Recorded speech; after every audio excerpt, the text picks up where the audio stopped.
Praise the Lord. Hallelujah. പ്രിയ സഹോദരങ്ങളെ, നേരത്തെ പറഞ്ഞതുപോലെ നമ്മുടെ വാർഷിക ധ്യാനം ബഹുമാനപ്പെട്ട സോജി ഓലിക്കലച്ചൻ്റെ സിഹിയോൻ അട്ടപ്പാടി ധ്യാന കേന്ദ്രത്തിലെ ഡയറക്ടറച്ഛനാണ്. അച്ഛൻ്റെ നേതൃത്വത്തിൽ അതിശക്തമായിട്ടുള്ള ഒരു അനോയിൻറ്റിംഗ് ആണ്.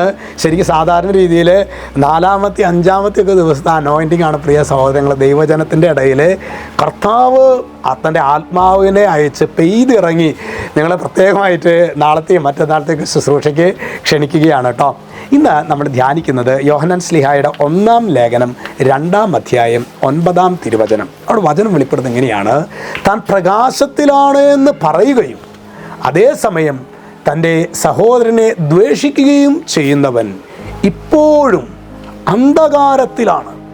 അതായത് ഞാൻ ഭയങ്കര പ്രാർത്ഥനയാണ്, ഞാൻ ഭയങ്കര സംഭവമാണെന്നൊക്കെ പറയാം, എന്നിട്ട് എല്ലാവരോടും ഇടി, വഴക്ക്, വക്കാണം. ചിലപ്പോഴൊക്കെ നമ്മുടെ പിള്ളേർ പറയുമ്പോൾ നമുക്ക് അതിൽ കുറ്റം പറയാൻ പറ്റും. സഹോദരങ്ങളെ, ഞാൻ അമ്മ പള്ളിയിൽ പോവില്ല, കാരണം ആ ചേട്ടനെ കണ്ടോ, ആ ചേച്ചീനെ കണ്ടോ, മുഴുവൻ വഴക്കും വക്കാണം ഉണ്ടായിട്ടാണ്.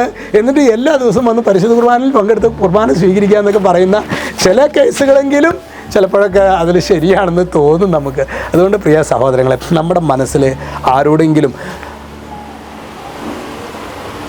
മനസ്സിൽ വെറുപ്പും വിരോധവും നിറഞ്ഞിടുകിൽ സംപ്രീതനാകില്ല നാദനി കാഴ്ചകളിൽ, സ്വീകാര്യമാകില്ല നിന്നുടെ യാഗാർപ്പണം ഇന്നെങ്കിലും ഇനിയെങ്കിലും അനുരഞ്ജനത്തിൻ്റെ. ഇത് പാടാനുള്ളതല്ല, ഇത് പ്രിയ സഹോദരൻ, നമ്മൾ പലപ്പോഴും അഭിഷേകം പ്രാപിക്കാത്തതിൻ്റെ, ദൈവാനുഗ്രഹം പ്രാപിക്കാത്തതിൻ്റെ കാരണം മനസ്സിലെ വെറുപ്പും മനസ്സിലെ വൈരാഗ്യം. ഈ ഒരു ആശീർവാദം സ്വീകരിക്കുമ്പോൾ പ്രത്യേകിച്ച് നമ്മൾ ഏറ്റവും കൂടുതൽ വേദനിപ്പിച്ചിട്ടുള്ള ഒരു 3 പേരെ നമുക്ക് മനസ്സിൽ കാണാം. ദൈവമേ, ഞങ്ങളെ അതുപോലെ വേദനിപ്പിച്ചിട്ടുണ്ട്, നാണം കെടുത്തിയിട്ടുണ്ട്. കർത്താവെ, അവരോട് ഹൃദയം തുറന്ന് ക്ഷമിക്കാനുള്ളൊരു കൃപ ഞങ്ങൾക്ക് നൽകണമേ.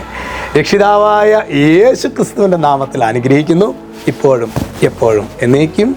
ആമേൻ.